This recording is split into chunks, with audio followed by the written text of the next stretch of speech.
Can you hear me?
Hello? Back? No?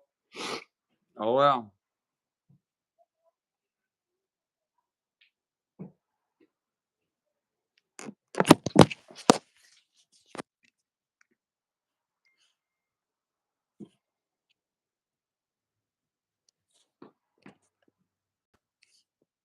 Oh, it's working now?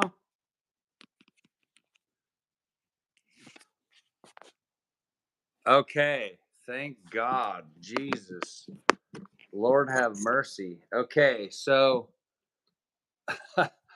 wow, weird. Uh oh, not anymore?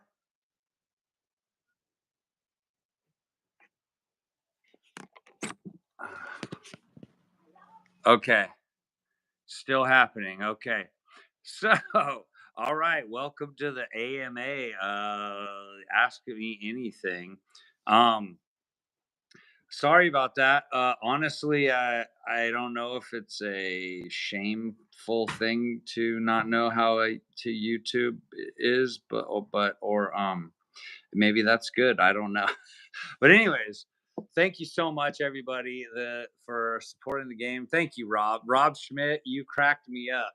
You're like, can't wait for. Oh shit! Sorry, can't wait for the game. You're like, good talk. Anyways, you're funny. You're awesome. Thank you everybody for your patience. After living in this world for long enough, I am too lazy. Turn my speakers off. Are they back off? What the fuck?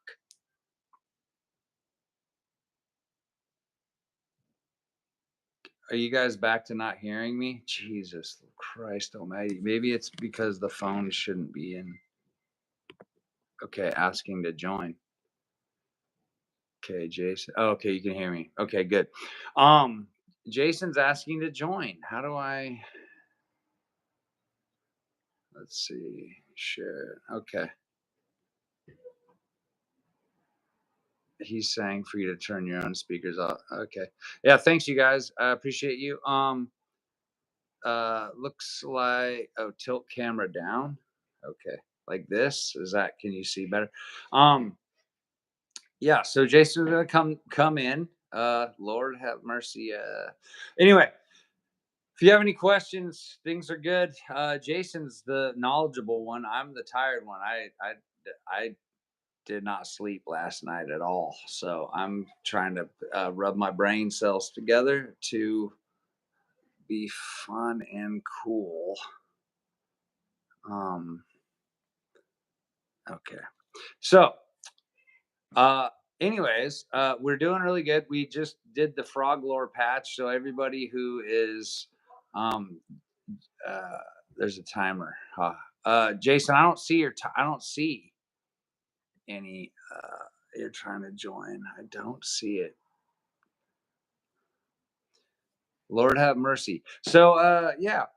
Um, like all this stuff's been unlocked. I'm really excited about uh this last stretch goal we're gonna work on, which is my favorite one.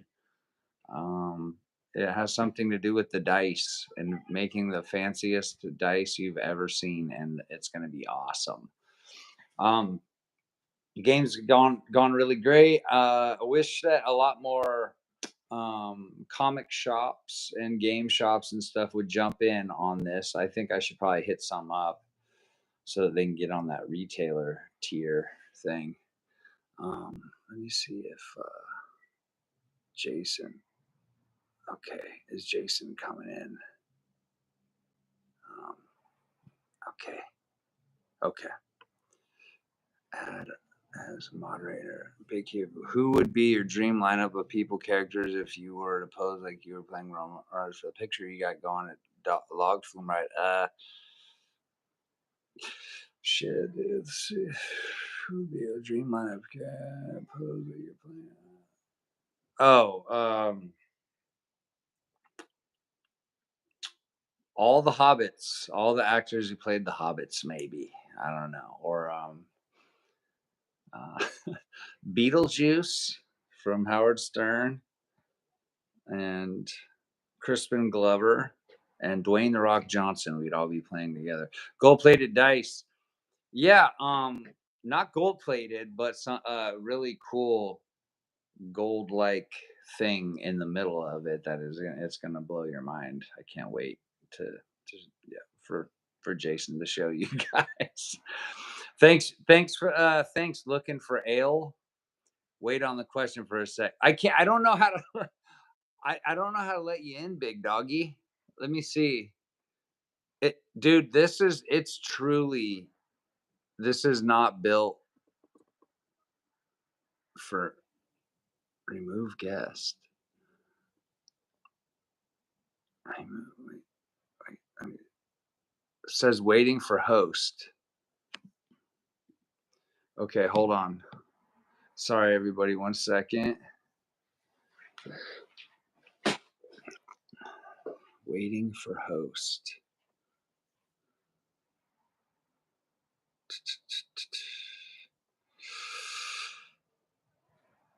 Oh, let's see.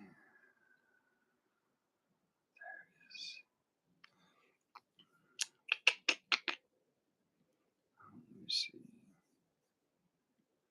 1 sec. YouTube Studio. I know, so close yet so far. Let's see. Custom. Okay, here we are.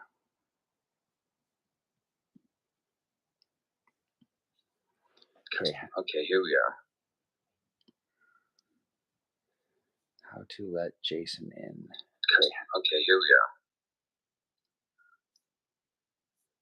How to let Jason in. Okay, here we are. How to let Jason in. Okay, here we are.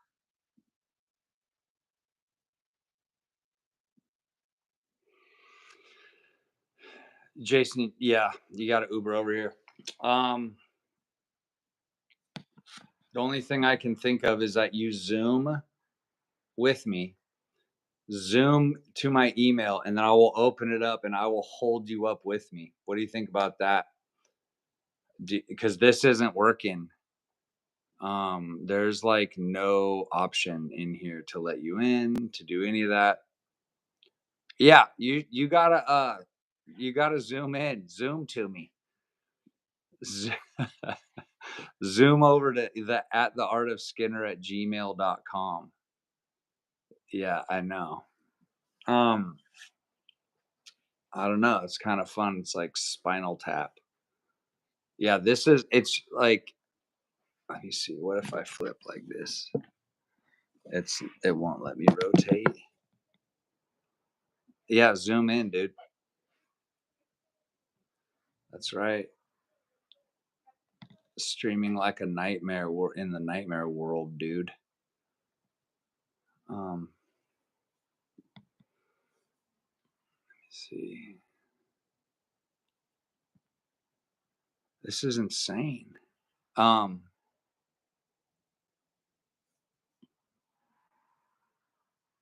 You want to type answers? Okay, because if you want to zoom to me, I would love it. I think that would be kind of fun. That would be awesome.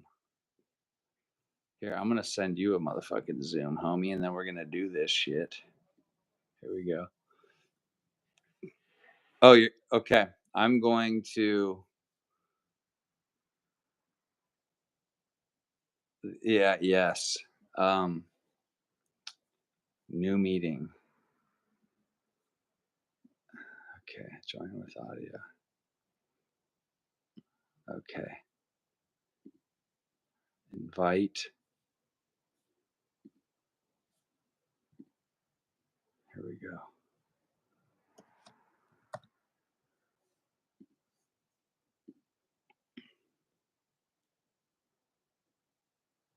Oh, okay. I sent you. Okay, I sent you the link.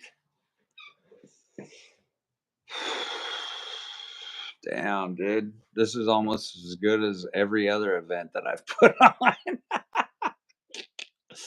on. Yes.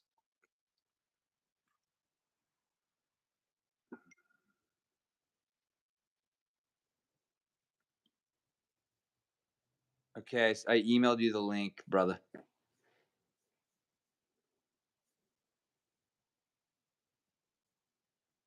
Share screen.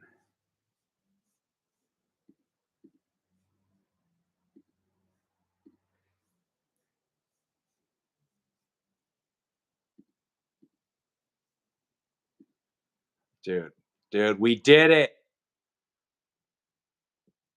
Can you hear me? Can you see me? Hell yes, I can. Well, can people hear me? Yes.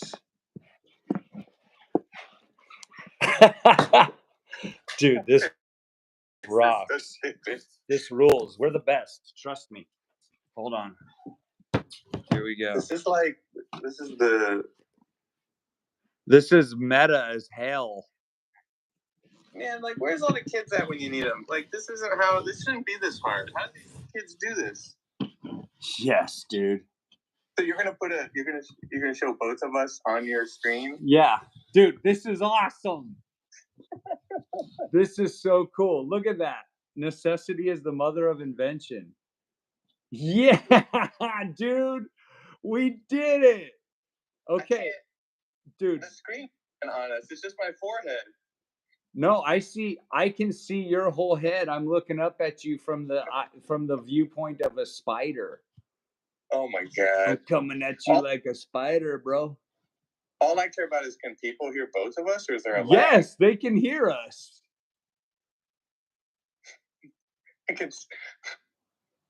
Maybe move the camera a bit back like this.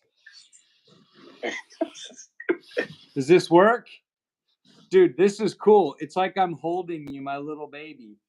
Okay, ask us questions. Yeah, I have to stand up. Dude, this is cool. Here. They can hear us and they love it. Dude, this is awesome. Look at this. Make him full screen. Okay, 1 second. Let me make you full screen. Let me see how to make you. This is the end of the world here. This is what it looks like. This is the beginning of the world, dude. The world of fun. This is how it all ends. Here we go. We're making you bigger. This is cool, man. I was so bummed. Now I'm all happy. He's a little bigger. Well, I'm just going to trust it's working because I can't see shit. Yes, it's going to trap you within. You can't see the actual screen now? No, you keep hiding it. Can you see it now?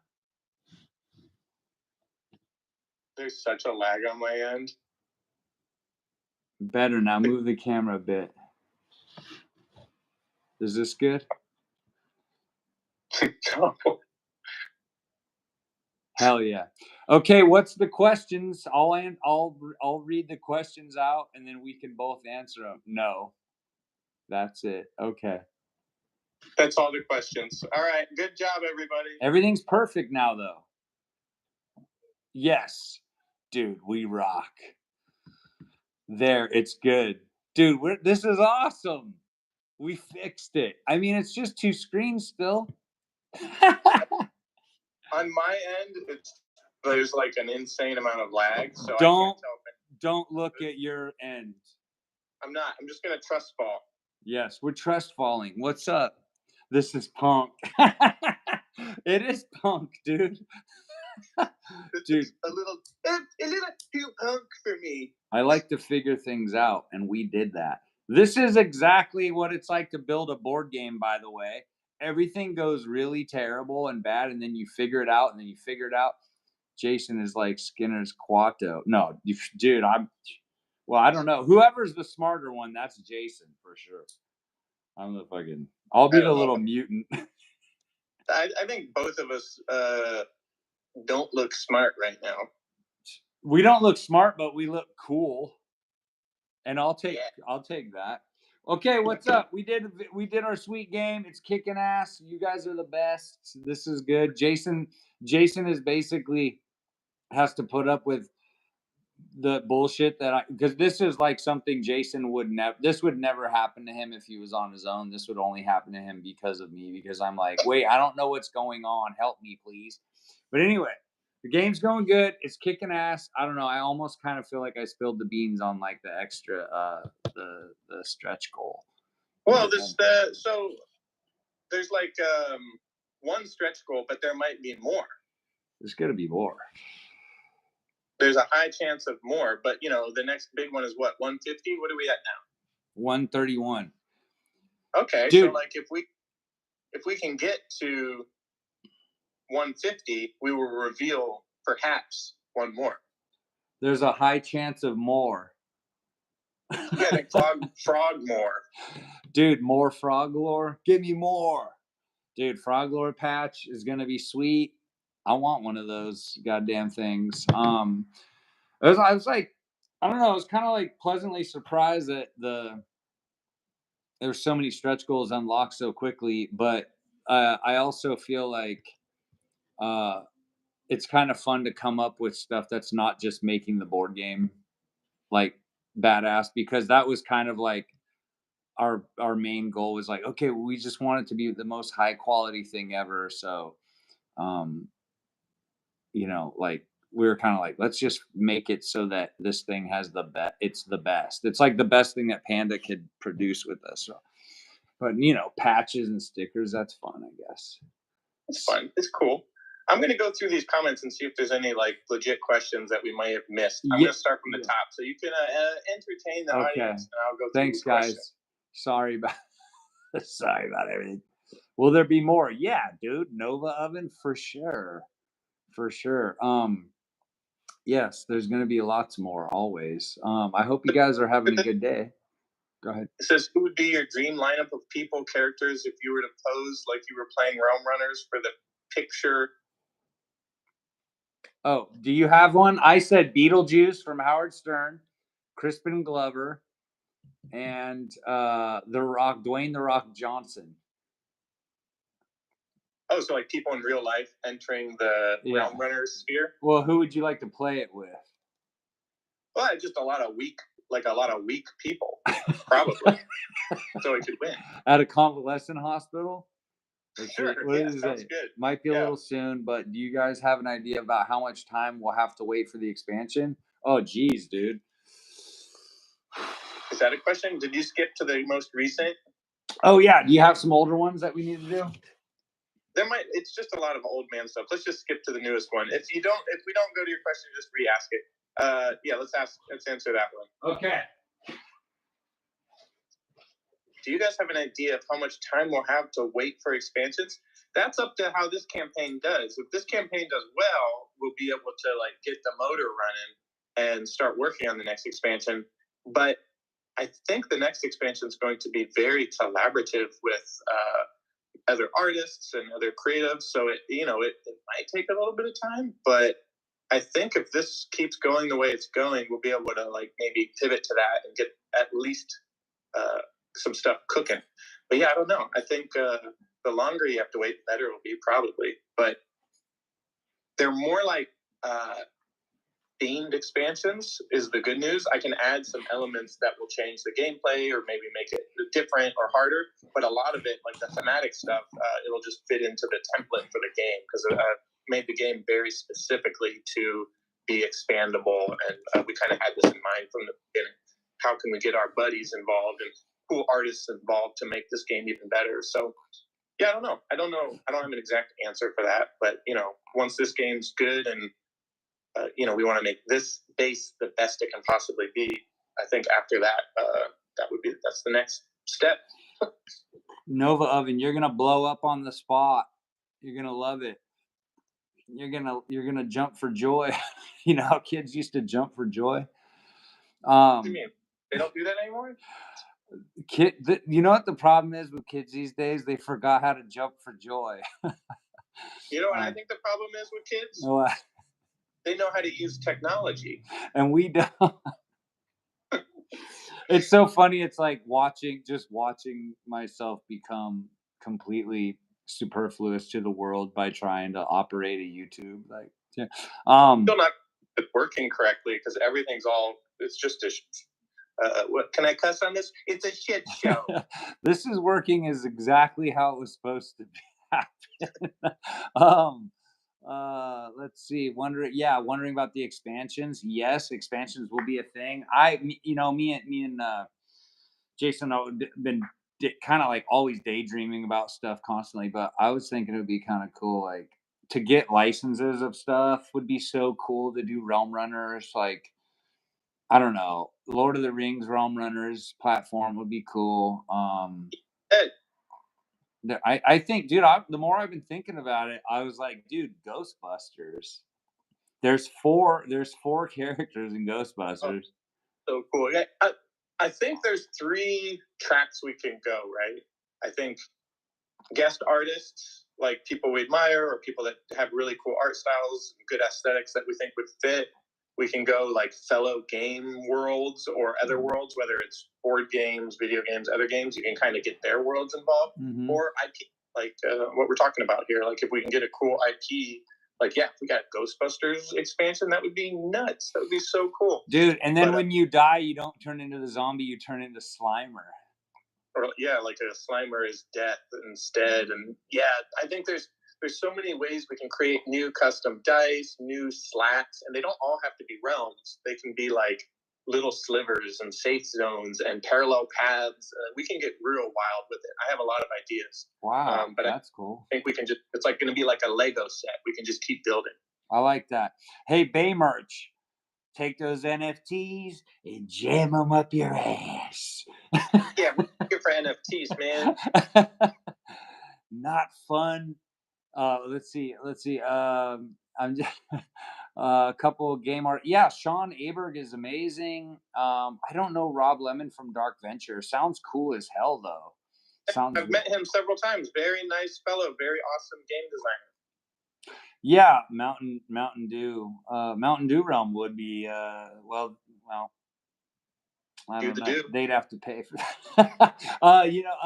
What? So you've gotten to meet like a ton of crazy artists and people at the all the gaming conventions and stuff. Yeah. Yeah, I've met Rob Lemon at Gen Con or PAX or Essen or one of them. But yeah, we've crossed paths a few times, and he actually got to look at the game, I think, at one of those shows. So that would definitely be. But yeah, if we can get a Dark Venture expansion that would be awesome. That would be super cool. Dungeon Degenerates, definitely.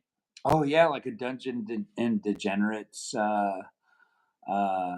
like level or something. That would be cool as hell. Yeah, Split Realms. I don't know. That sounds like you've been figuring out more game mechanics with Split Realms or something. Split Realms. I don't know. Did you say Split Realms? Like Nerds candy split down the middle? No, I don't know. What's a split realm? What does that sound? That's I don't know what that is. I mean, it's kind of like the board is a bunch of realms put together. So in a way, they're already kind of split. The multiverse is in shambles. Yeah, it's in shambles, dude. Yeah, I mean the artists, like the licensing thing. I mean, it would be cool. I mean, I wonder what it would be like for like how much it would be, because I know my friend that do Middle of Beyond, they get the licenses all the time for all that stuff, but I think for a game maybe it would be different. Can you explain how the game is played? Is there a game that is kind of similar? Well, we do have a gameplay explanation video on the site if you could check out if you want. Yeah, I can answer that briefly, probably.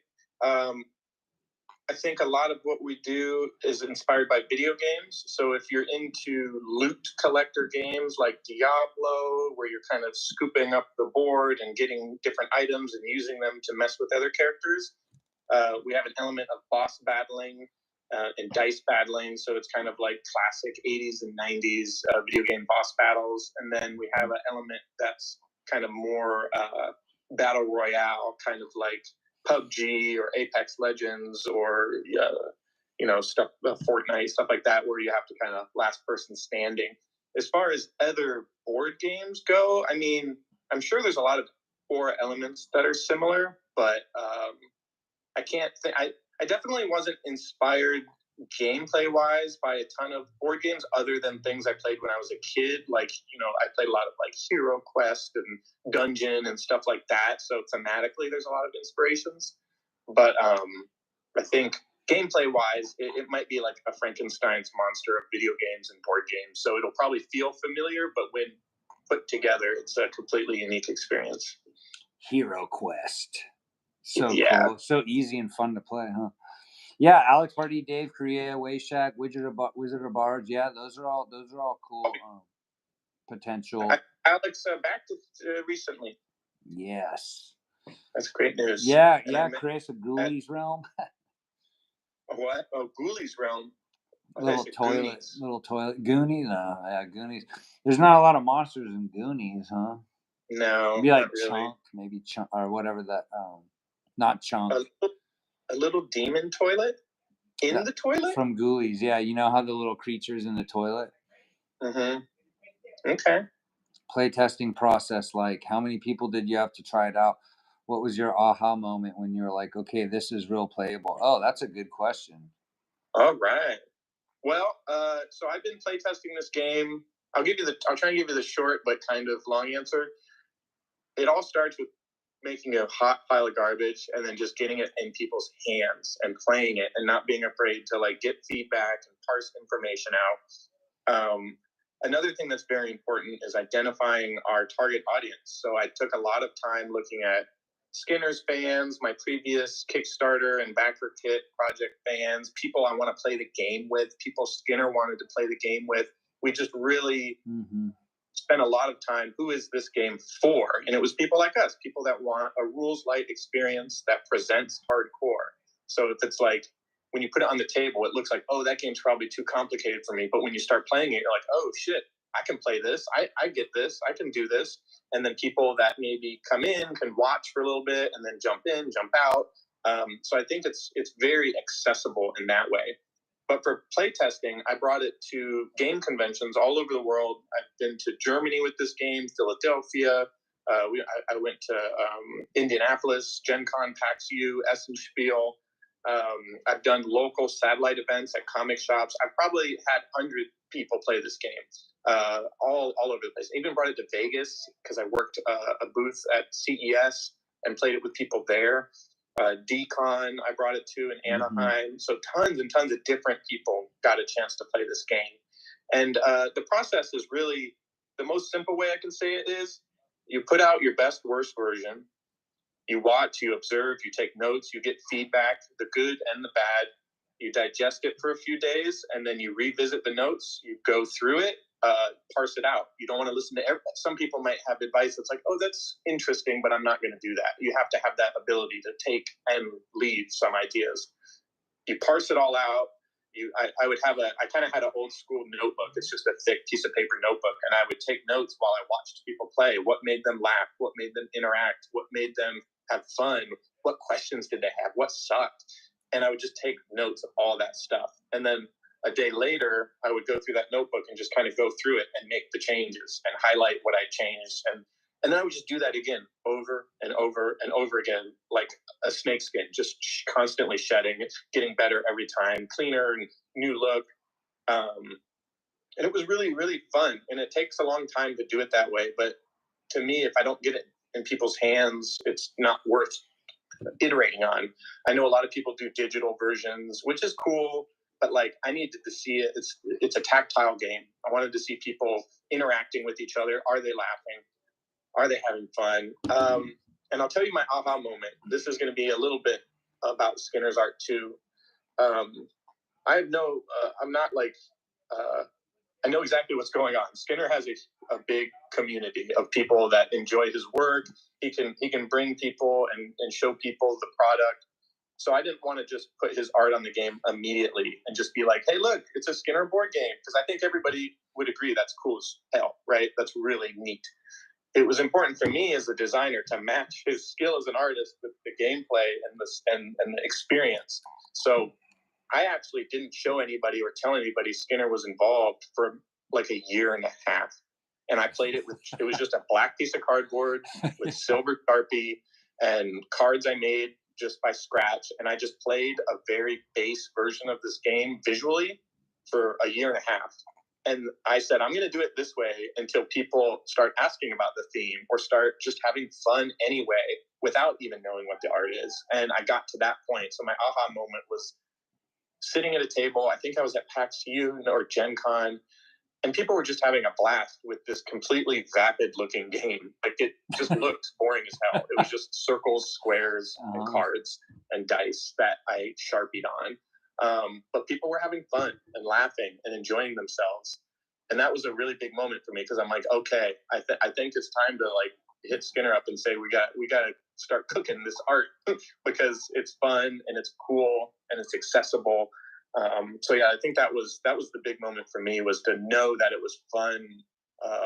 And then once Skinner got on board and started making the game boards and the card, it just got infinitely better, because then you can transport yourself into the game and you can kind of live in it a little bit. And like the boards he drew were just so amazing and detailed. You feel like you're in the realm, traversing it and looking at the creatures and the cobbled streets and the ghosts.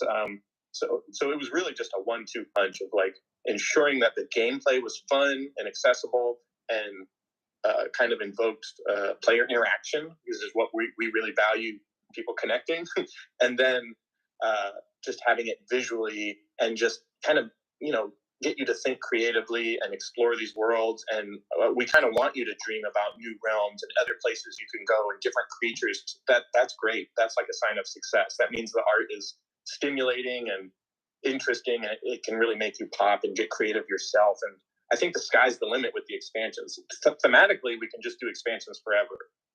I would like to do some expansions that change how the game is played as well. But I think we're in a really good position to have a game that you're going to play over and over and over. It's very replayable. You can scale how long you play or how short you play. You can choose new characters. We can do new characters down the line. Every character has special abilities, but they're not super complex. The game is very specifically rules light, so it's accessible to people. Not stupid simple, but simple enough to be able to teach it to somebody if you play it once. Hell yeah.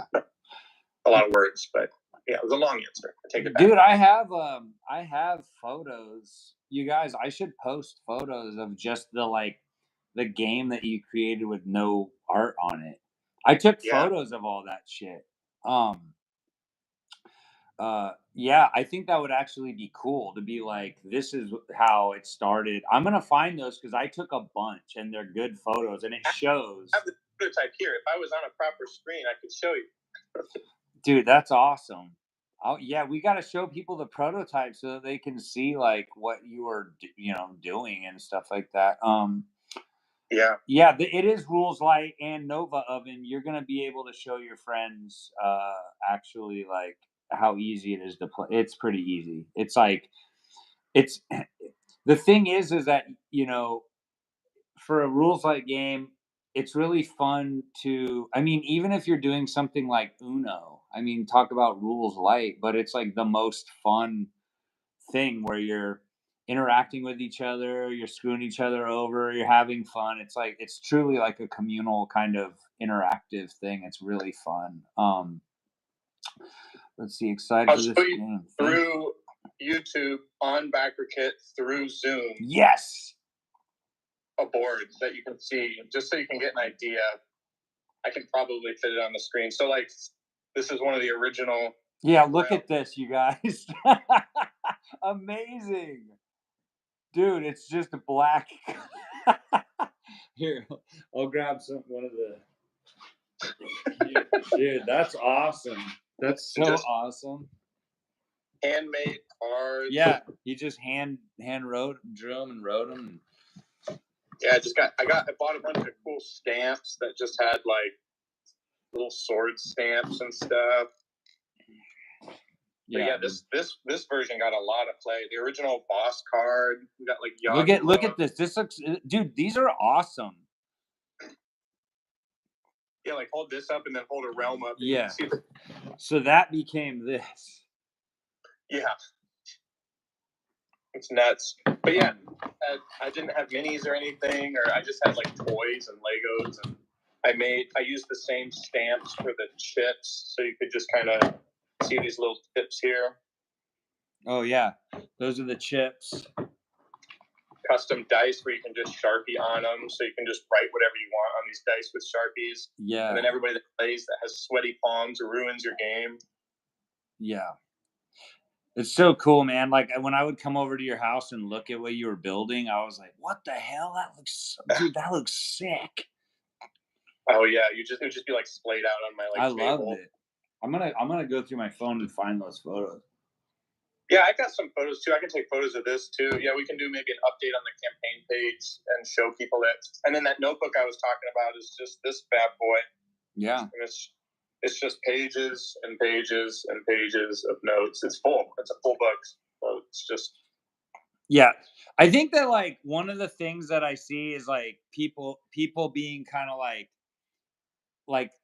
oh, is this just like not really a game? It's just a way that for Skinner's art to be on it or something. I've seen so, and I'm just like, if people only knew the amount of like insane focus and research and game testing that you did. I mean, I just like I don't know. I was like, you're kind of.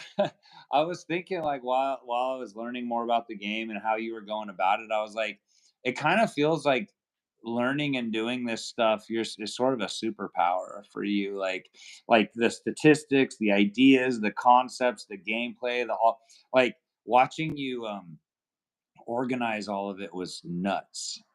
Like I was like, holy shit, I can't organize none of this stuff. But that's all these games we play, whether it's video games or board games or even just things that we think are simple. Like sometimes simple's harder because it's more about balance and experience. So like when I play games that are very rules heavy, I always reach a point where like I feel like I don't want to say it's easier to design, but you can get away with it easier because you can just write more rules. Like actually, it doesn't work that way because if you have the gem of chrysalis, you can do this or do that. And it's like, well, you just like kind of wrote a rule around a game flaw. But when you do a game that's very simple and accessible and rules light, like you can't really have that room for error because like if it doesn't work and it's in a simple form, you're like, oh, this is just like lazy. So you kind of have to pay attention to things like how does the game flow? And one of my metrics was, are people pulling out their phone while they're playing, or is the phone put away? Like it's like the longer the phones are out, the worse the game is. The less the phones are out, the better the game is. Because people, they just do that crap. They just get on their phone immediately. So another aha moment was playing the game and nobody got their phone out. And I was like, oh, we're cooking now. Like people So dude, ultimate Tetris. Thank you. That's really kind to say. That's so nice. Thank you. Appreciate it. Yeah, you were saying something that I always think is awesome, but like the like play testing it and then finding this balance, like you were able to find a balance where you're like, okay, the same person isn't winning all the time, or like it was like you get to the point where it's like the rules are simple, but the potential of what could happen to you is so random that like you could win. Like you were saying, Katie won a game and then immediately was the first to die in the next game, in the first round. Something like that. I don't know. So it's like once you figured that out, you're like, okay, cool. This feels like a good balance. Like anybody could win and anybody could lose. Right. But it does take a little bit of skill. There's a lot of choice. So like if you don't have skill and you don't want to worry about it too much and you just want to play and have fun and have things happen to each other, that will happen. It's very gotcha kind of like, take this, take that. No, here, let me heal you, or let me hurt you, or let me help you, or let's work together. You can totally do. I noticed a lot of like table negotiation going on, which whatever, go for it. Like I once died. When you die, you either can wait to be resurrected or you become a zombie or death character. And if you say, if someone's like, yo, I'll revive you, you're like, okay, cool. And then they don't have to. They can lie to you. They can bluff and you'll lose for sure. So there's definitely a lot of options. It's very replayable. And then the thing I'm kind of most proud of is how close every game is. Like, the past 10 games I played were very close games, and everybody thought they could win. It was like 4 people thinking, oh, I got this, and then something would happen, and it would change everything. So you have to be really, like, sharp. And I just love that because it's very replayable. Yeah. If you play with not a ton of realms on the board, since it's modular, you can do it more like rounds. Like, okay, round 1, let's just play the swamp world. Round 2, let's play. You can do like 3 rounds with different realms that all include boss battles. And that's really fun. I think it's really cool. But yeah, I can't stress enough. If Skinner and I were like on a desert island and we just wanted to entertain ourselves, we'd probably make this game. It's just something we want to play. Yes. Goo Shambles. What's that mean? This is my favorite monster minion, Goo Shambles. Oh, okay, I see. You're all, what? Are you just randomly saying weird shit? I can't see anything. I'm in the dark here. Oh, so. Really? Sorry. I can see you. And you look cool, and everybody says you look cool. And let's see. Same question for Jason. Who would be your dream lineup of characters, if you were to pose like you were playing Realm Runners for the picture of you going down a log flume ride?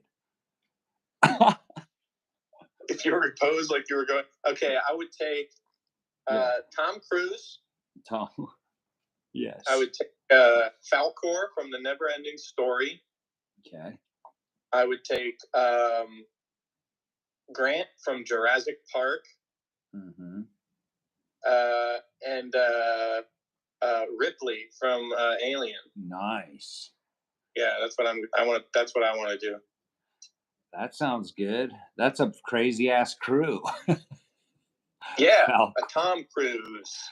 That is. Tom Cruise sounds like he'd be a handful, though.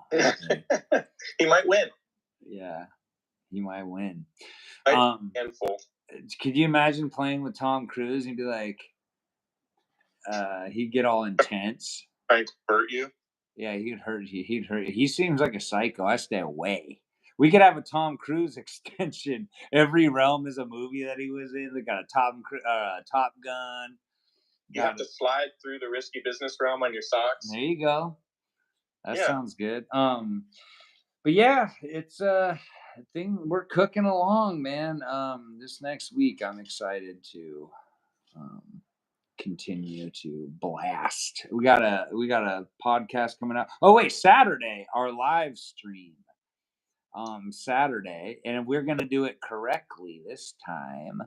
It's gonna be with Errol Otis, my buddy Luke, Dora, who they made the film, like the videos, and then took the photos and stuff. And then I think special guest star Christy will be there, and Errol Otis. And so yeah, it's gonna be a jamboree. It's gonna be. I'll be the Esther. You do that. That's going to be cool. Yeah, we're going to be in the same space. I am going to Uber to you. Yeah. Everything's going to be good on this one. Okay, guys. This what do you call it? Shit show. Yeah. Hey, even the circus had a couple of deformed horses in it, and they ran around in the circles, and people paid to see it. So. You really bring up a good point. Why don't I have your outlook on life? Hey, you want to be come over and hang out. We're going to look at the deformed horses together. It's actually fine, Mom. Remember the deformed circus horses? They made it work. Yes.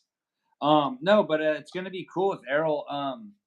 What kind of should I get, like some fancy pizzas for us or something?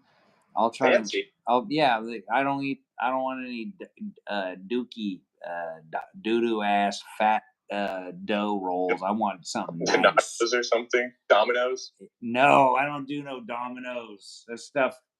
Can I tell you a quick Domino's story? Yeah. All right. So,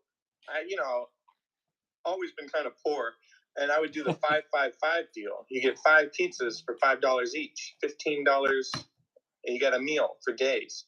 Okay. And I ordered it with my wife. I think we were just, I don't think we were married at the time, and we were just, eating on our like bed in the Mission District in San Francisco, watching crappy TV, and we were starving, and we were really excited about it. And we opened up the pizza, and we like ate one, and it was good. And then we opened up the second one, and I'm not making this up. It just had a ton of cut hair sprinkled all over it. Like someone cut their hair and then just all over the pizza. We bit into one of them and we're like, oh, what is all this stuff? And it was like someone cut off a significant amount of hair and put it on the pizza before they baked it, and then baked it, and then served it to us. Dude, that's fucking crazy. They wanted you to eat their hair? We never ate there again. It was the most disgusting thing. Wait. So it was the hair was sprinkled on it before it got cooked? Yeah, it was all cooked into it. Jason, all I can say to that is, oh dear. It was disgusting. It was so gross. That is good golly. Gentlemen. That's not how they're supposed to cook. No. Dude, what if you like, did you go back to that place and be like, all right, who's the wise guy? I was like, hey, who put hair on this pizza? I ordered cubes. Oh my God. Which one of you was it? Which one of you sickos thought I was a hair freak? Damn, that's hella crazy. Well, I was a pizza delivery person, and the most fucked up thing that happened, I felt really bad about it, but I was like walking out of the parking lot, and it was like a pizza and pasta place, and I dropped my pot. It was like shrimp fettuccine. And I dropped it on the pavement in the parking lot, and all the fettuccine and shrimp came out, and I just grabbed it with my hand and threw it back in. And like, it was fine. There was no little rocks or nothing in there, but I was 18 at the time, and I always like look back on that, feel so horrible. Like, what a horrible thing to do. Deformed circus, horsehair, pizza power. Yeah, I know. Power up for the game. Nail clippings, yes. I know you guys. I was a terrible delivery guy. I was a total piecer. But and you know what was funny was I was a delivery guy. The brakes on my car got like so bad that I could barely even stop. But I was too broke to like get them fixed, and I would deliver pizzas with like no brakes. I was like cruising around town. Man, I'm lucky that I'm still alive, actually. But it's okay. Everything's gonna be fine. But you guys, do you like Errol Otis? Come on now. I have a gift I'm gonna give him. This wizard sculpture I made here. I'm gonna give this to Errol Otis. I made it. It's a wizard with his little snake friend, and they're having a fire. It's like they're having like a little campfire, and there's an eyeball there. But anyway. Am I upside down? No, you're right side up. Really? Yeah. Okay. Hey, you see that? Can you see like a cool blue thing above my head? Yeah. That's the skylight. Oh. That's where the sun is beaming in, huh? Yeah. Was. Oh, Nova Oven. You picked up a couple of Errol Otis shirts. That's cool as hell. Yeah. Has anybody got any questions? Any kind of questions?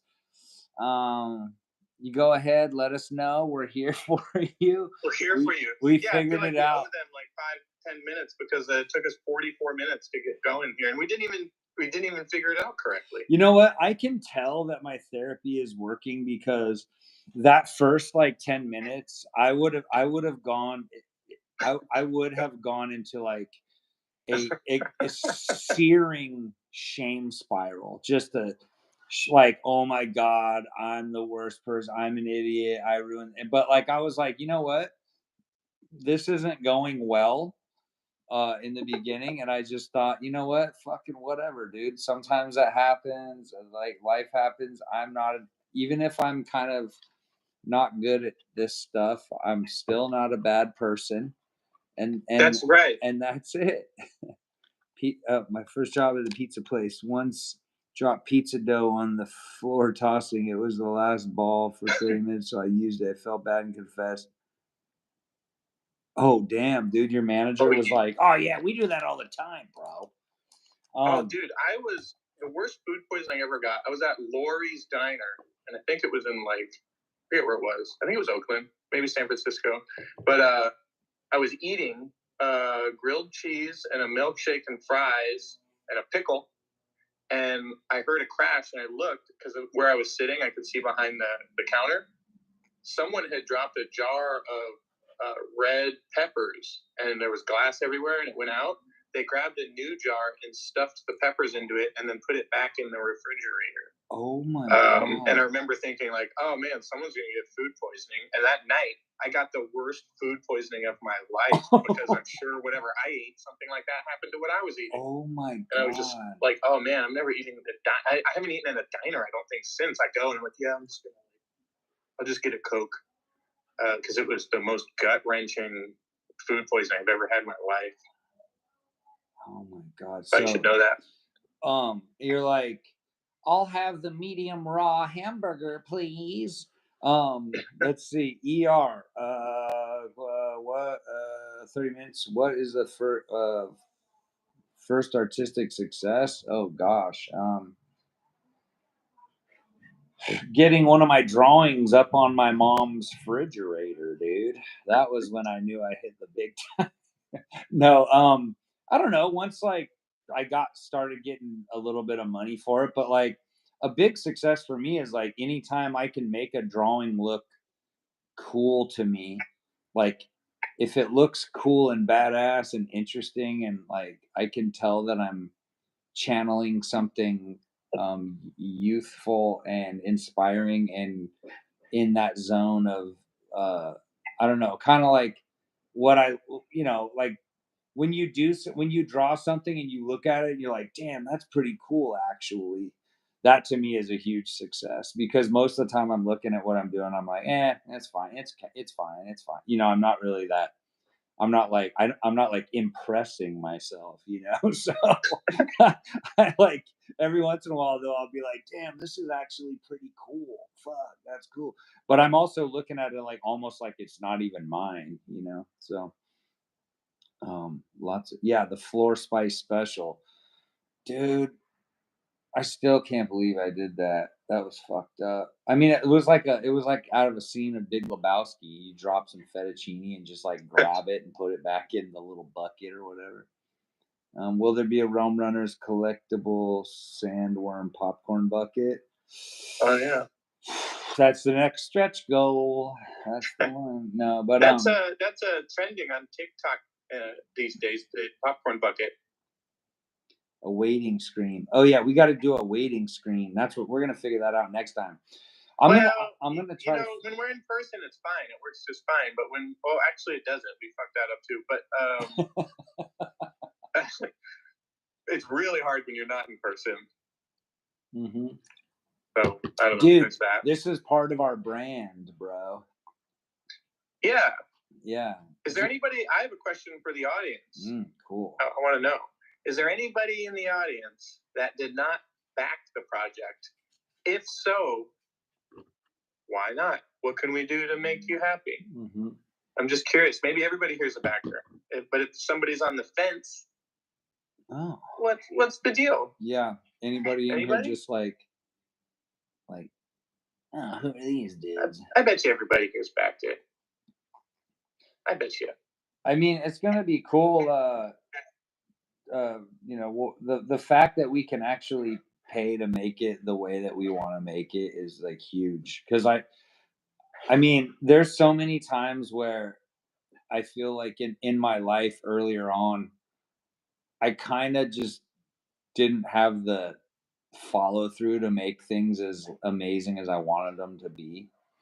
And sometimes it's because I'm stressed and I'm tired and I don't have time. But like on something like this, it's just the risk is that you work super hard for like a year or two and do the art for 9 months and all this stuff, and then you make a thing and then you're like, okay, we're having this made the highest quality possible that you can make anything, and then we're like, shit, man, I hope it actually works. Let's see. Right. This guy says the shipping cost of worldwide is too expensive, or maybe I can say uncertain, so that I'm still hesitating. Yeah, that makes That makes sense. sense. Yeah. That totally makes sense. I mean, That's the state of the world. yeah, I mean, I get it. I think the shipping, I noticed, not to be too political, but as soon as that USPS Trump appointee guy got in there, like I noticed the quality of everything that I was shipping was bad. I'm not saying it was directly related to him, but it just felt like I was like, wow.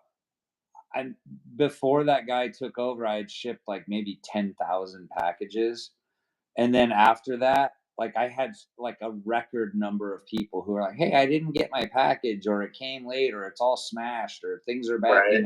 So it was just like really crazy. What was the inspiration for the character designs? Oh God, actually, what because we were talking, and I was like, "Oh, Realm Runners," right? We were kind of like, we didn't know the name, but we knew that we wanted it to be like different realms, right, or worlds. And so it was kind of like we were just like, all right, maybe. And then I just started kind of drawing characters I thought were kind of cool and fun. And um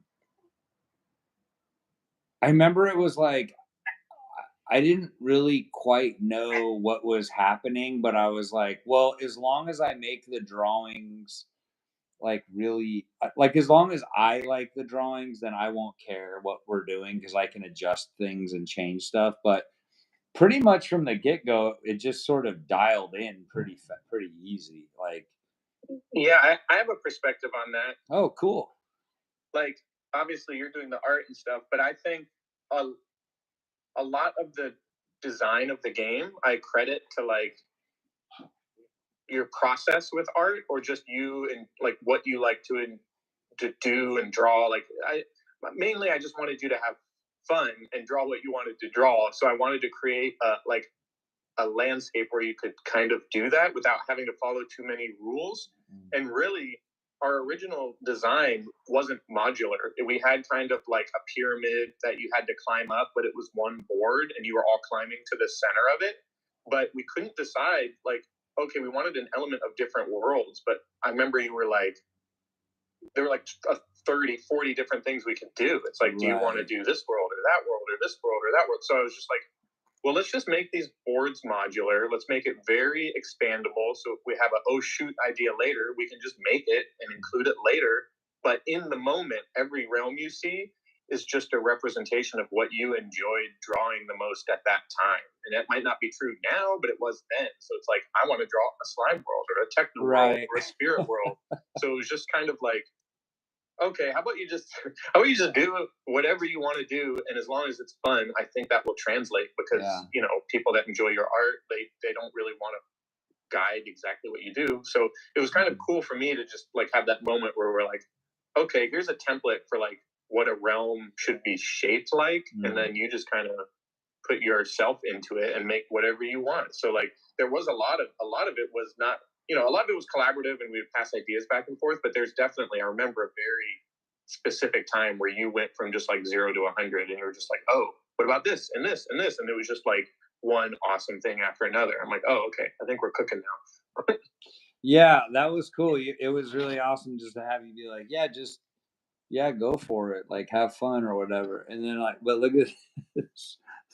Like this is so fried, dude. I'm showing the techno realm. I don't know if you can see it, but like this is the weirdest environment. Like it looks like a pinball game from hell or something. It's so Oh yeah, it's nuts. It's so good though. It's so awesome. thanks. Remember when we had to extend the boards? Yeah. Too?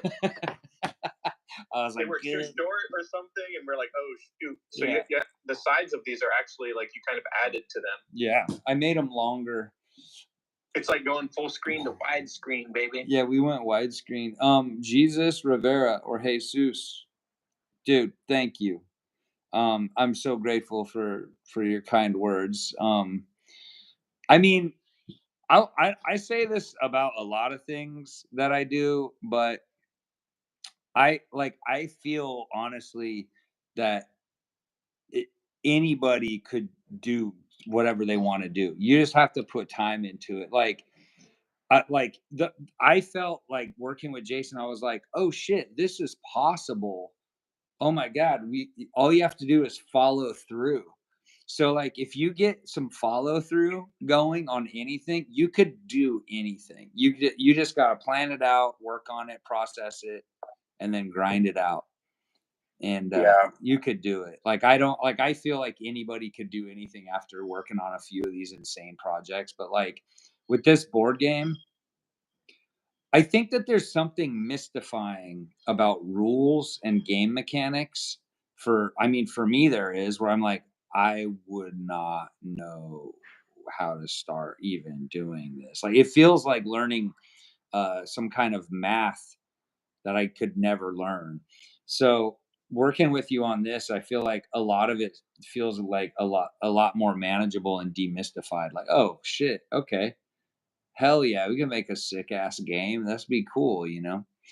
Yeah, I think we were like, we've said this a bunch in other live streams or just like conversationally, but like, I think it's really easy to just make like Handyland and put your art on it, and it would be really cool. But I don't think it would get on people's tables often or be very replayable or like be that fun. So we really, we both kind of are like, we're into like toy culture and like comics and stuff like that. So we kind of have this collectible mentality about it, but it's not supposed to cheapen it and be just like, oh, I'm going to collect it and just put it on my shelf and not do anything with it. It's still very like much something that I hope you get out a lot and have game nights. And, if you have a group of friends over that might not be gamers, but you want to get them in there, I think you can totally do that. I think you can just whip this game out and verbally explain it to people and just get going. You get from like open the box to playing really fast, and I think that's really something cool about it.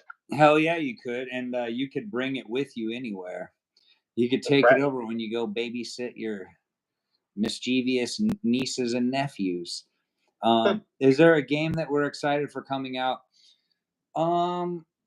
I'm just excited. I mean, I kind of want to play that Dungeon Crawl Classics shit. Looks crazy, dude. The Exalted Funeral stuff. Yeah, I mean the Exalted Funeral stuff looks cool. I mean, it looks like Mystic Punks is coming. That's coming out. I mean, there's some cool stuff. I want to just play D&D again or like Pathfinder or something. Like I want to get into like a normal I don't know, like playing that like once a month or something, you know.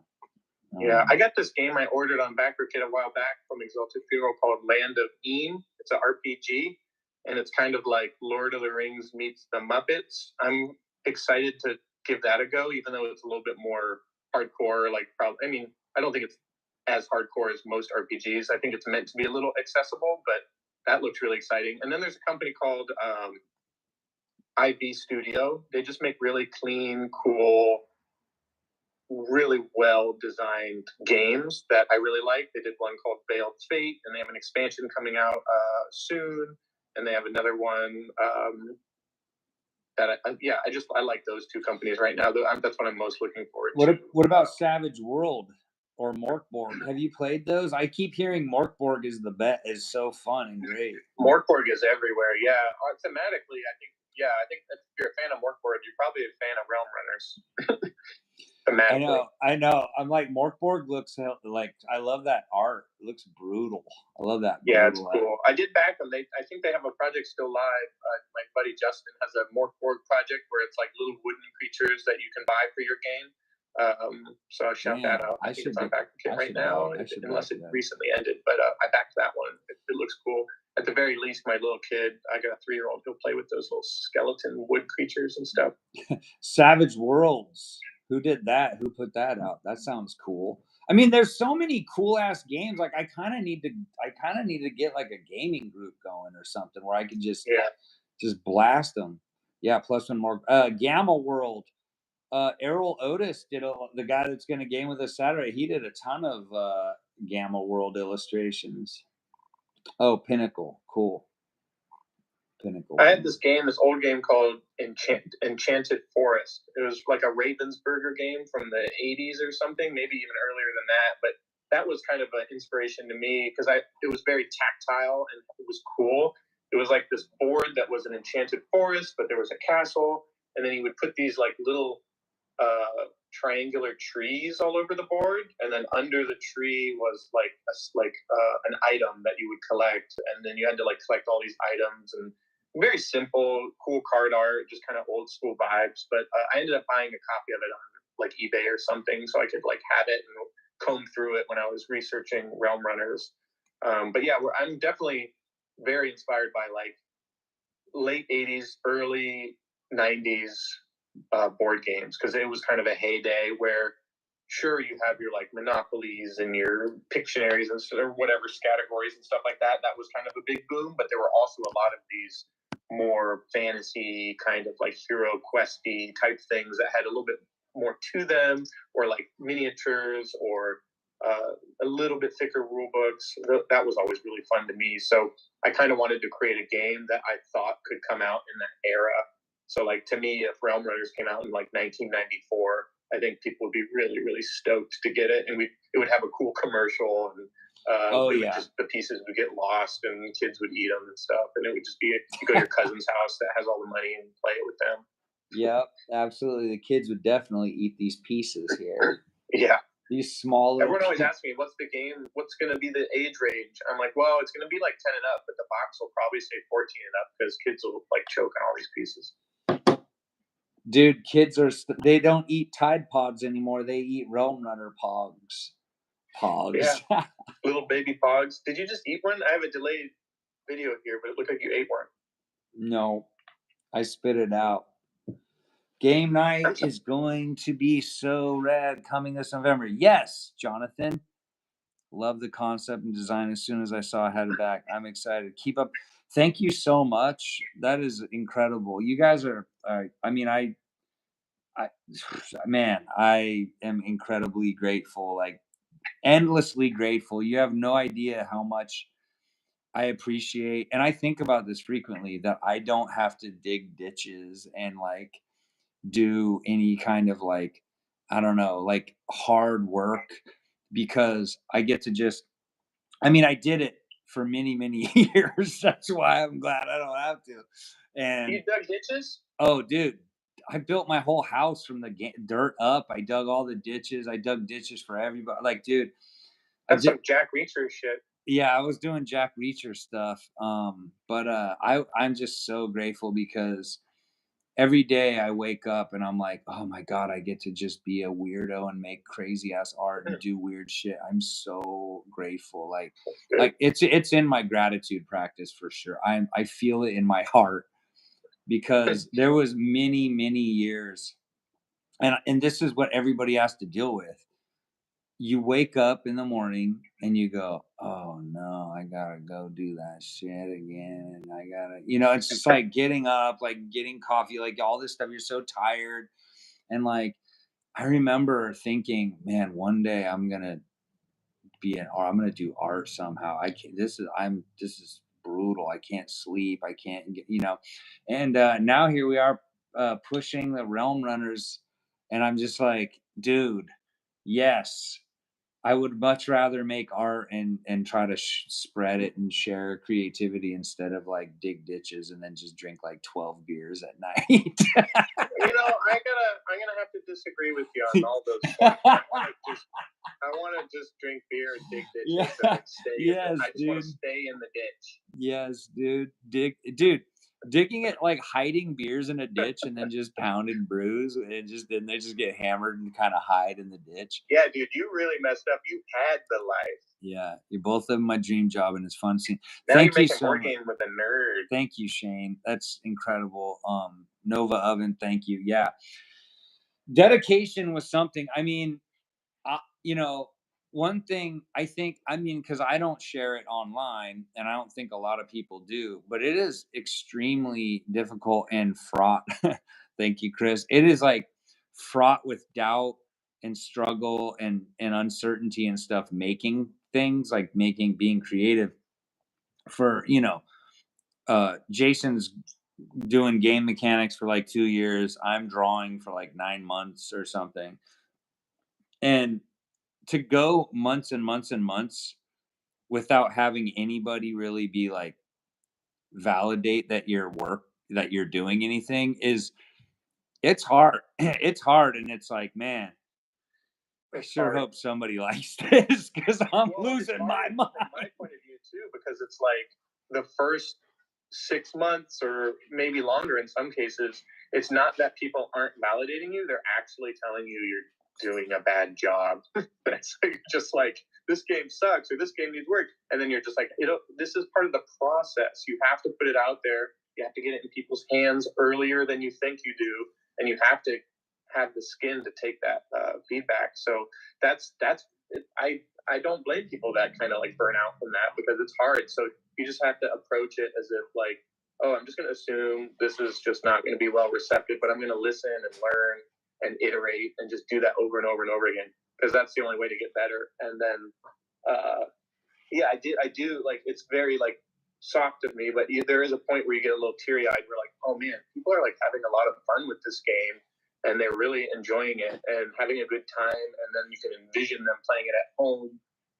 And then that's when it starts to really pay off. But it takes a long time to get to that point. This is only the second game I've ever designed too. So it was even harder the first time. But for this one, I think it went actually faster than normal because I did it the hard way first. And then this was like all my learnings got baked into this game. So this game is like probably infinitely better than the first game I made because I just learned so much the first time around.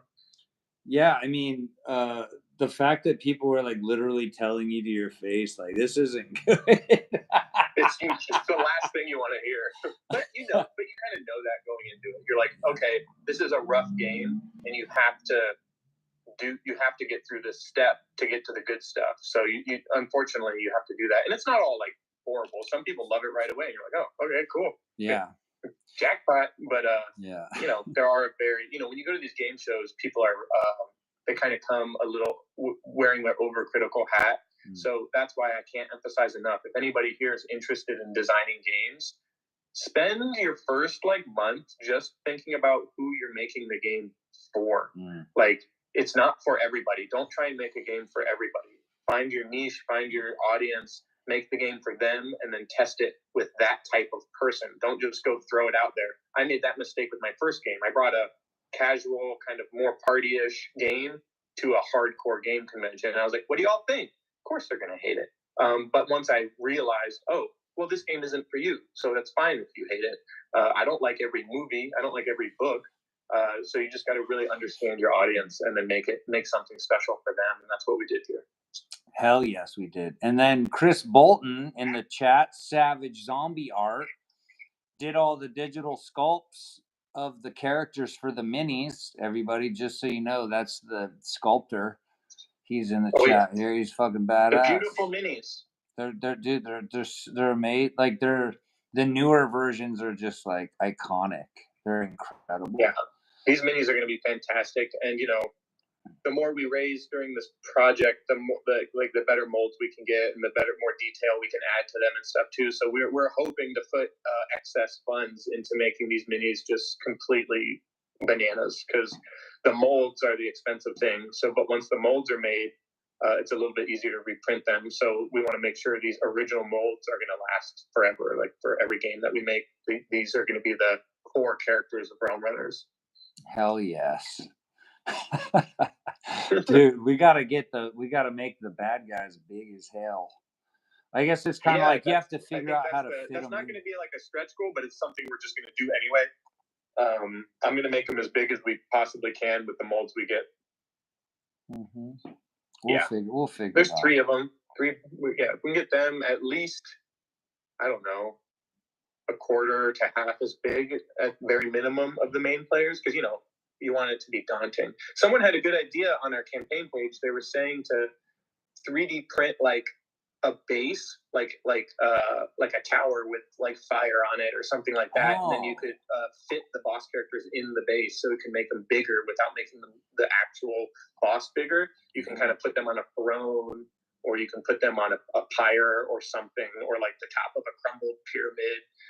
So you could kind of have like cool bases for these bosses. That might be interesting. That is a good idea. That's a cool ass idea.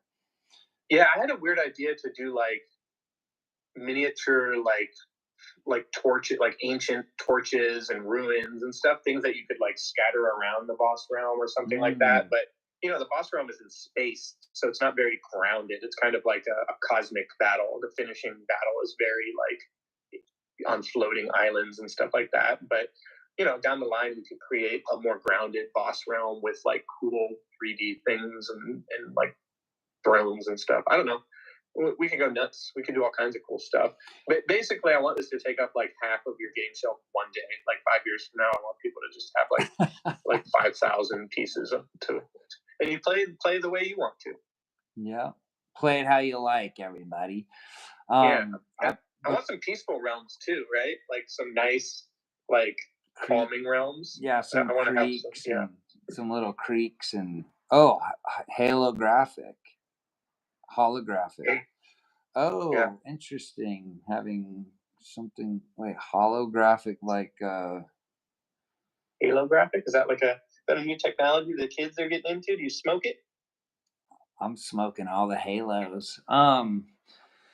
But yeah, I want to do like for Ghostbuster, you could pick add a mini projector with moving space images. Oh, interesting. 3D rubber overlay, maybe add depth across the tile. Oh, interesting. 3D rubber overlay. Interesting. Maybe. Well, this is just going to turn into Warhammer. People are going to be warhammering, dude. We're gonna reinvent Warhammer. No, but if you do Ghostbusters, like I would want it to be. Part of me kind of wants it to be like the real Ghostbusters cartoon, because they had cooler monsters and stuff. That would be cool. The real Ghostbusters realm. Yeah, with real Ghostbusters, but See, now Ghostbusters is popular again because they're making these movies, so the IP is going to be through the roof. Ah, shit. We got to do this 10 years ago or we should have done it right when that other Ghostbusters movie came out that nobody liked. Then we could have gobbled that IP right up. I want to watch that. I'm still interested. I love Leslie Jones. I love her. Yeah, I'll do it, and I'll report back. Prismatic playboards. That must be like on foil or something. Oh, that would be cool. Like make the board prismatic. Well, dude, be just like. That's a good idea. If you make this one would be good as like the computer techno infection realm would be good with that. But that would be cool. Yeah, just do prismatic elements on some of it.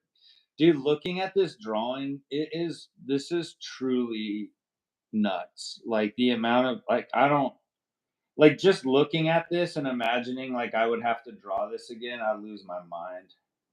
I'm so glad. Yeah, you really went to town on that one. I'm so glad. I'm glad it's done.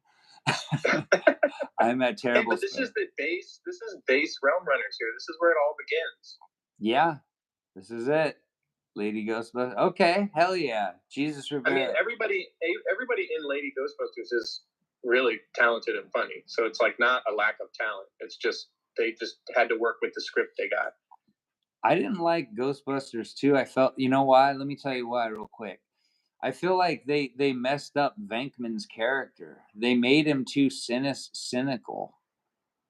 Yeah, he wasn't like a fun-loving guy. He was kind of like uh-oh, Venkman kind of turned into a lonely piece of shit or something. So Oh no. yeah, I was like, nah, dude. Rewatch it. You'll know what I'm saying. Okay. But yeah, so I'm gonna definitely so I looked into the way that this camera that I have would work with the computer for the live streaming with Errol on Saturday, and I think there's an OBS thing that I can do.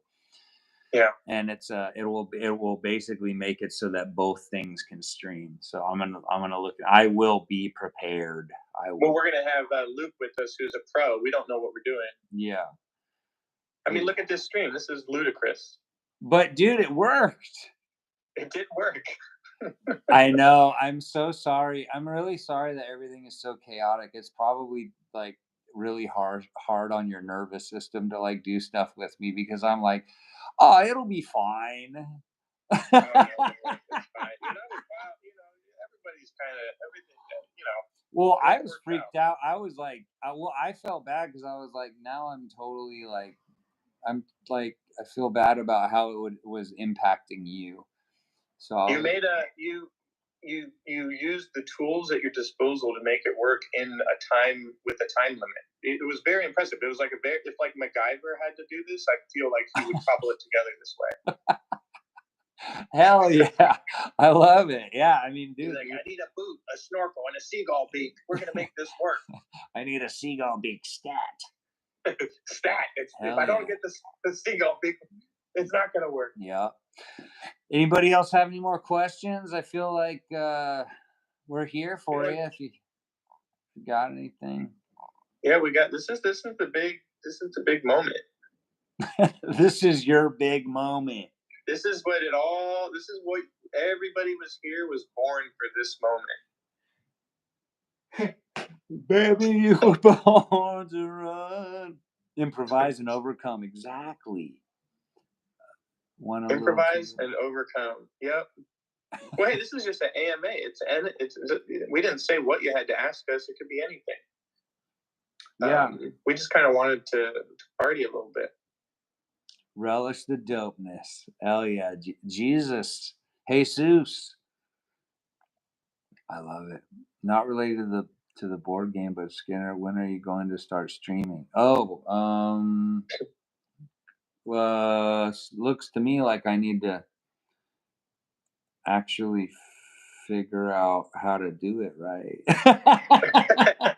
We're still learning. Well, you know what's so funny is like I could just get somebody to help me or whatever, but it also feels a little bit like, why don't I just leave people alone and not like? But it's just it was like if we just did it, it's not hard to do, and it's just this weird split. Like make you do it on the phone. You can't do it on the computer. Yeah, I mean, I could do it. I mean, I could do streaming, no problem. I guess it just sort of feels like I think one of the things is like I kind of don't feel like making videos or streaming unless I'm providing a service, or else I feel like I'm just like taking up people's time or being annoying. So I think that like if I was doing live streaming of illustration and I could just talk to people, that would feel better. Oh, Lord Spew streams. I love Lord Spew. What's with this podcast? What podcast are you talking about? Oh, any soundtrack selections for Realm Runner's play session? Yeah, we got to make a cassette tape or something. Dude, that would be cool. Realm Runner. Yeah, we can just make an old school, like we can do a digital Spotify playlist and like make a digital version, but we should do like a physical cassette tape. That would be cool. Oh yeah. Well, my friend Gilderell, he would probably love to do some music for this too. We could do like a little a compilation. Yeah. You mentioned I your think podcast. we could do like do something that's like swampy, something that's techno-y, and something that's spiritual. And then like a boss realm, do the boss realm thing. That would be cool. We should think about that for future things. But yeah, some of these things we can't pull together in 15 days. Oh yeah, totally. I know. It's okay. It's great ideas though. I definitely think we could do any and all of these things. What a stream would be anything. Will it be the dice bag for the next reward? Well, to be determined. Skinner, I didn't tell you this, but I polled the community. Oh, cool. And I wanted to know if we added this item to the campaign, would you 100% back it? And I'm getting results as we speak. So in a few days, I'm going to tally them up. We have over 100 votes now. If you haven't voted on it yet, go do that on the campaign page under the polls section. But basically, I just want to learn what y'all want. Obviously, this is a game project first, but we have been seeing a trend where dice have been really popular. Dice trays, the D20, and then maybe another thing that's on the horizon that I can't speak of yet, but you'll know it after the Frog Lore patch passes. We have some cool stuff planned, but trying not to overstuff it too much because first and foremost, we got to make a game. But we are trying to add a few more cool add-ons for the last week so we can kind of get to our stretch goals. And I think we have one or two more stretch goals after 150K. If we reach 150K, that I think will be crowd pleasers, but we can't pull them off without busting our bank a little bit. So we'll share those if we reach 150. And we're at 131,893, so it is possible. We're pretty close. I think, dude, if we did find like a really cool place to do dice bags, like a little dice pouch, and it has like a sick design on it, like a little like that hand thing that you like, or like some kind of something on it, that would be epic. Like let me tell you, I'll give you a little peek at this poll. I could do a chill stream and a draw along, someday or something. I could figure that out. And for some reason, I can't get into the community section on our webpage because probably lots going on. But it was like 43% of people that have voted so far voted for a dice bag. Oh. So people really want it, like something like this, like a pouch, but something custom and cool. Hell yeah. And we were just making an add-on, so you'd have to buy it. If you don't want it, you don't have to buy it. But if you do want it, we'll make it cool. I have a few people I can talk to. Panda makes dice bags, and then I know another company that I've been chatting with that makes really cool dice bags. But I want them to be custom. I want some Skinner on them. I think they should be unique and cool, not just cool colors. Yeah, like a sweet little dice bag with like a little picture on it. Like a little it would probably have to be similar to like a patch kind of artwork, where you kind of sew it on or something. Yeah. But we can figure that out this week and then maybe offer it before the campaign ends for that last week stretch. If people want to help get to the stretch, you can add that to your order. Vinyl drawstrings are awesome. Shrunken head. Dice towers. Oh yeah. A dice tower would be interesting. I don't know. Yeah, there's a lot of good stuff. I mean, you guys have a lot of good. I mean, that's what's kind of cool about the poll. This game would be great for dice towers too. You could like all throw your dice in at the same time, like during boss battles and stuff. Like, yeah, it could be cool. People do love dice. I'm learning. I think if we're ever to do another like expansion campaign or something like that, we're learning a lot about what you want. So I think we would have a little bit more guidance, like cool dice, custom dice, expansions that include dice and trays and player mats and stuff like that. I think I've been learning a lot just from listening to what y'all want. Mm-hmm. Yes. It's all good stuff. It's all cool. It's all great stuff, you guys. Somebody said, okay, just watching you draw live would be amazing, or play games. Yes, Andrew, I could do that. I see you're not in your iconic basement art dungeon, Skinner. Did you get a new place? Yeah, I've had a couple of new places over the last couple years since the pandemic. This is a big art dungeon apartment spot that I got here too, that you'll probably see in the background of things and everything. But I still have the other spot. Me and the wifey have houses near each other, so that. Hey, I'm gonna have a cool spot soon. Yeah, you are. I can't wait. Mine's gonna be a little bit more like probably just consumer looking. It's like toys and like movies and stuff. It's gonna be great. It's gonna be consumer, but I got that cool cat print. Oh yeah. Oh yeah, you do. I can't wait. Yeah, you're gonna put that up, and then your little guy is gonna love it. I like that he. Oh yeah, I like it. Are I'm the putting it up. minis? I mean, I have so many art, like original pieces of art and prints that I've just had like tucked away in a folder for years that I'm gonna unleash and frame and hang up. That's cool. Yeah, I used to do like live drink and draw nights every week in San Francisco, or every month. I mean, in the Civic Center area, a place called F8. We used to do drink and draw once a month. It was really fun, and artists would come, kind of like Sketch Tuesdays, but a little bit more scrappy. It was in like a kind of like a, I don't even know how you would explain this place. It was definitely not well lit for a drawing event, but we made it work, and got tons of original art from all kinds of Bay Area artists, and very, very happy with it. Like originals, so I get those things. Oh yeah, loud and proud. Oh, a dice cup like Frog Lore's basket. Interesting. Frog Lore's basket dice cup. That'd be cool.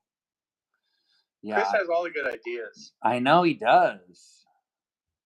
Yeah. You just got to think of how much this stuff costs. You got to have someone ground you, man. Nobody knows. Nobody knows how much is like insane. But it's like, can we get 10 more minis? I was like, that's like $14 million more dollars. Yeah. So good though. Gonna work it out. He's got. I guess he ordered some of the sculpts in the little minis so that he can check them out, make sure that they're. The sculpts are. I will say, if we do another campaign, we're gonna really focus on like unlocking minis. Like I'll have once we go through manufacturing once. I can't stress enough that Skinner and I have never quite done this before, and it's going really well, but we're learning a lot at the same time. So the way we're structuring this campaign is a little bit like cautious because we don't want to like overdo it and get burnt and like not make a great product for you. So we're trying to keep it a little tight so that when we do deliver this game, it's like exactly what we want. And then we'll know exactly what things cost and how big they can be and what the process is like. So I think if we're to get into expansion territory, we're going to have a little bit more of a tight ship for what we can offer and what we can like get away with. Yes. Thank you, Lucas Faulkner. This is such an awesome collaboration. Well done, Jason Skinner. Can't wait to hold this and play. Thank you so much. I'm so like ready for people to play it and just hear people be like, we partied and played last night, hung out. Like I'm like, yeah, we can do all kinds of things. We can do contests for painting the miniatures. We can do show it, like tag us your unboxing video. Yeah. We can do get people playing it and show them pictures. We can do all kinds of really cool stuff. But yeah, once it gets in people's hands, I'm going to be very, very emotional because it's a journey. It's been a long journey. It'll probably be close to 3 years by the time it gets on someone's table total, from ideation to getting it on the table. So it's going to be very fulfilling, I think. We'll be very fulfilled. I am full now. Yeah. Yeah. I mean, it's like one of those things too, where like when a band works on a record for a long, long time, and then everybody finally like hears it and they want to go on, they want people to go on tour, but they've been playing the songs for so long, and they're like, holy shit, I just want people to hear this stuff, man. I just want people to hear it. Let's see what was Chris. And then it gets out there. All the prototypes printed up. Oh yeah, hell yeah! I want to see him. Send some pics, dude. He's got pics. I got all the prototypes printed up, and I'll send you pics soon. Hey, you send me those pics too. I'll put them on an update and show the world. The world, yeah. The world. They came out great. That's great. That's awesome. The tooling cost. I'm actually looking forward to working with Panda and getting these things made just how we want them, and seeing what we can get away with this molding process, because it's a little bit different than 3D printing. You know, you have to kind of approach it slightly different, but I think it's going to be very worth it in the end. Absolutely. Yeah. Hell yeah. Let's see, anybody got any more questions? We got a few more minutes, and then I think we can call it. Yeah. We're going to call it today. I gotta order some food or something. I know. Daddy hungry. I hadn't eaten. I ate a bunch of peanut butter. All I ate today was a waffle and 2 fake sausages. Hell yeah, buddy. burning, dude. You can't have that. That's not enough fuel for a machine. What would we call it? Nah. I would eat a piece of fruit or something. I had, what did I have today? I had like a breakfast, and then I had like a bunch of peanut butter, and that's. This is when you see the watching live number go down. Everybody's like, "What? When can we live stream?" I think they're just hungry. Oh, you want to live stream to have a sneak peek at the minis? I mean, it's gonna be tough to pull off. Yeah, it could be tough. Could be cool. But I want to see them though. It's interesting. How tall did you make them? How tall are ours going to be, you think? I don't know. I think we were chatting about it before we printed them. Yeah. What were they? Here, I have the quote right now. Right now, our quote for the big manufacturing is a little on the small side, just because we're kind of still determining it. But let me see. Right now, the minis. Let me see if I can find them. Plastic miniatures. The main characters were 25 by 25 by 40 millimeters, and the bosses were 40 by 40 by 55 millimeters. And those are a little bit on the smaller side, so they're going to be bigger than that. I'm almost sure of it, but that's kind of what we were quoting at, and they all had the same base shapes and stuff like that. But yeah, we printed some pretty big ones in the early days, 3D printed them, and we printed some really massive ones.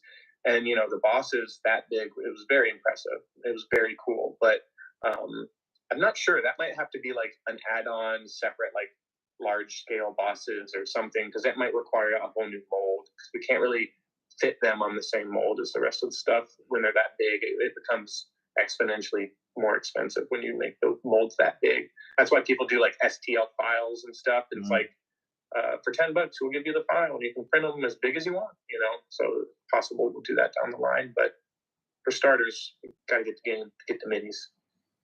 That's right. Got to get them. 3 inches tall. 3 inches tall would be good. That's pretty tall for a mini. That's totally tall. Yeah, that'd be a really good size for this game. It might not be that big, but possible. Seeing how they fit inside the box. Yeah, they got to fit in the box. That's key. We're going to have to figure that out. Somebody will. Yeah, I wonder who's going to have to figure that crap out. Hopefully Panda will help. They'll help. Yeah, they'll help. Good Lord. I sure hope they do. Yeah, okay. 1 inch base will scale with D&D. Okay.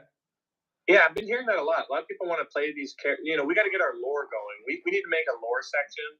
Oh, yeah. So people can, play with these in their D&D campaigns and stuff. Yeah. Sure. I can, if you want to finalize the lore together, we can kind of. Yeah, I think we should figure out, I have the rules pretty much laid out. You can check them out on the campaign page now, and it's not going to take up a ton of pages. I think we should do, 50% of the rule book should be rules, and then 50% should be lore, I think, and then we can just make a cool kind of book that can kind of explore the worlds and the characters a little bit. Mm-hmm. Oh yeah. Yeah, that'd be cool. That'd be fun though. That should be making a zine or something. That will be great. Yeah, it's gonna be fun. We'll get Mark to help us lay that shit out. Yeah. Cool. Yeah, excellent percentage. Yes, IP version, Busters of Ghosts. Oh yeah. Yeah, right. Just go work around it. Ghost Friends. That'd be cool to do you know what? You know what might be kind of an insane version though? Would be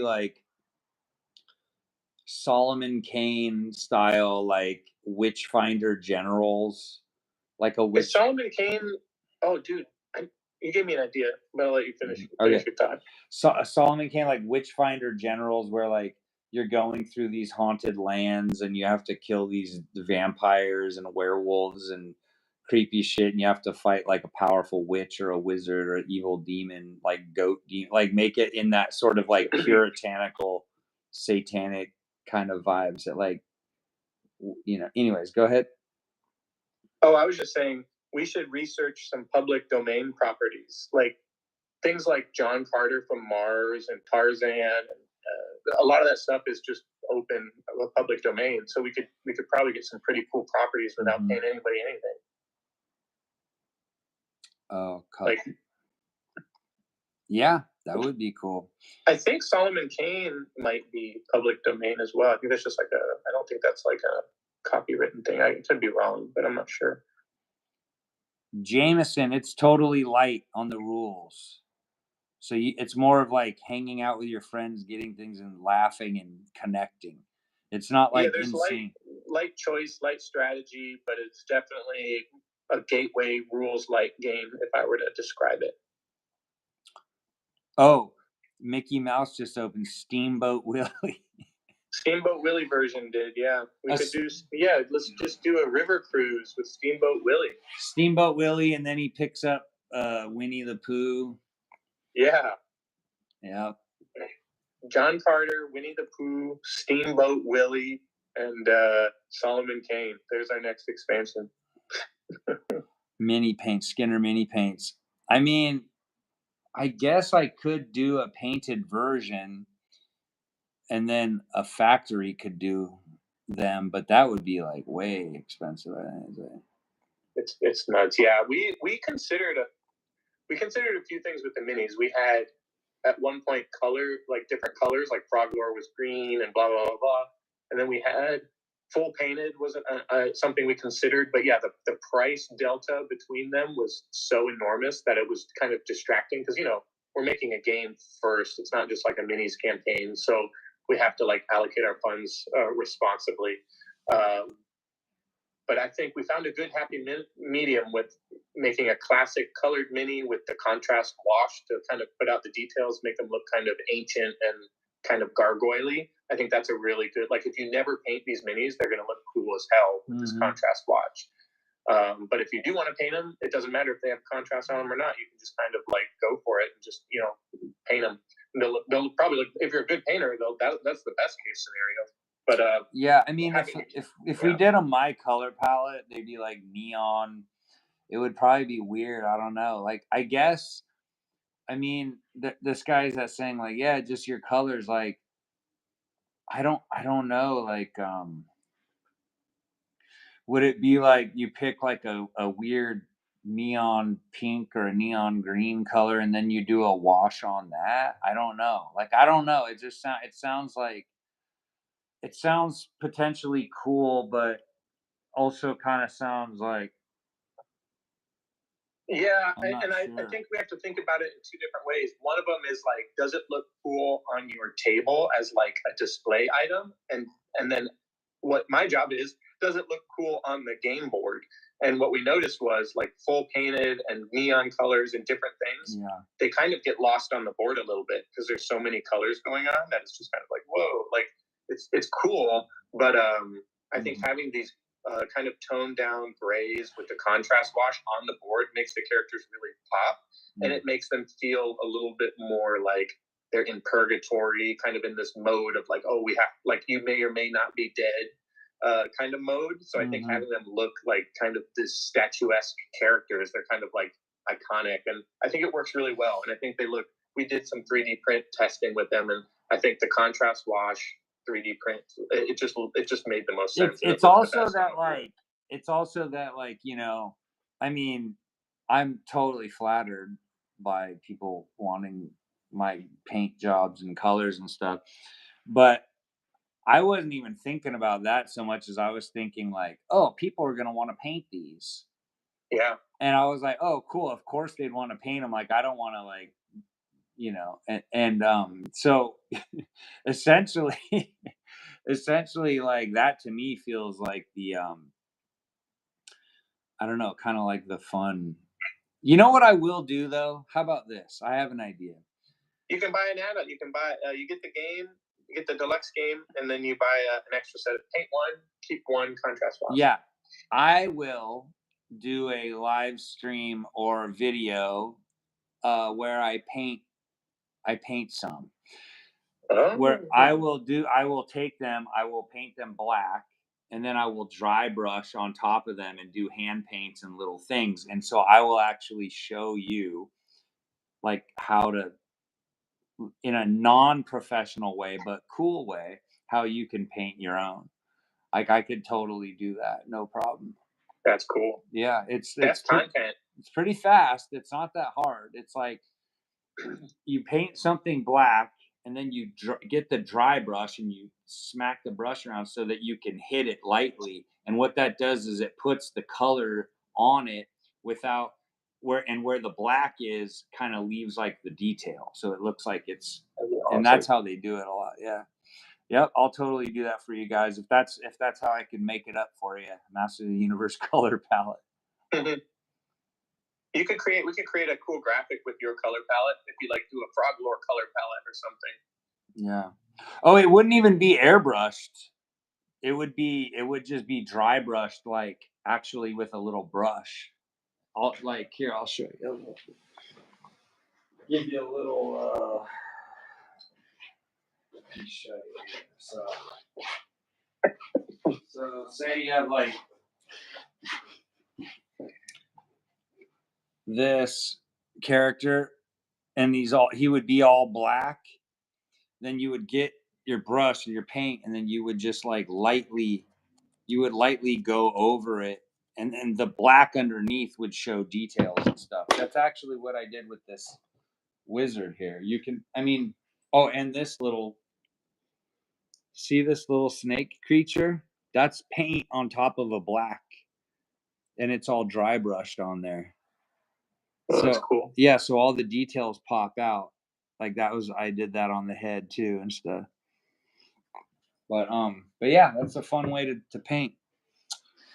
Yeah. Oh yeah, now you're sideways, dog. Look at you. What's going on? Yeah.